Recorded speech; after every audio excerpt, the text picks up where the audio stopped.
دیوبند کے آنگن میں ایک نیا فرمان آیا ہے، تعلیم کی حرمت پہ ایک پہرا بٹھایا ہے، ہاتھوں میں اب پرانا ساتھی ہے، نئی دنیا کی شور سے یہ خاموشی بھلی ہے، علم کے سائے میں ایک بڑا فیصلہ، علم کے سائے میں ایک بڑا فیصلہ۔ السلام علیکم ورحمۃ اللہ وبرکاتہ۔ ناظرین کرام، اگر تعلیمی ادارے میں پڑھائی کے دوران موبائل فون ہاتھ میں ہو تو دھیان کتاب پر رہے گا یا اسکرین پر؟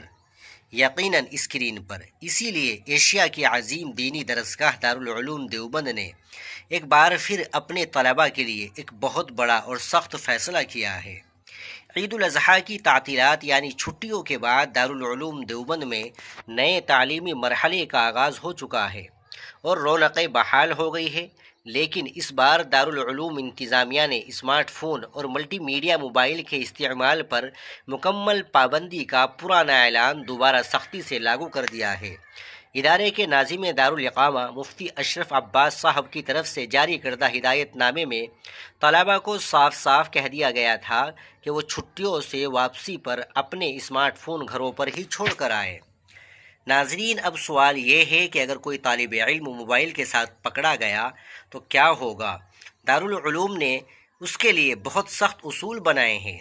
پہلی مرتبہ پکڑے جانے پر طالب علم کا ممنوعہ موبائل ضبط کر لیا جائے گا اور ادارے کی طرف سے ملنے والی تمام امداد اور سہولیات 1 سال کے لیے بند کر دی جائے گی۔ دوسری مرتبہ پکڑے جانے پر اگر وہی طالب علم دوبارہ اسمارٹ فون یا ملٹی میڈیا موبائل کے ساتھ پایا گیا تو ضابطے کے تحت اس کا داخلہ منسوخ یعنی کینسل کر کے اسے ادارے سے خارج کر دیا جائے گا۔ ناظرین، کیا طلباء بالکل فون استعمال نہیں کر سکتے؟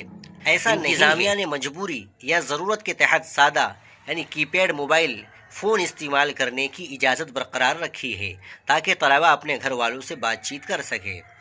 ناظرین، انتظامیہ کا کہنا ہے کہ اس پابندی کا مقصد صرف یہ ہے کہ طلباء کا وقت برباد نہ ہو اور وہ غیر ضروری چیزوں سے بچ کر اپنی پوری توجہ صرف اور صرف تعلیم اور اخلاقی تربیت پر مرکوز رکھے۔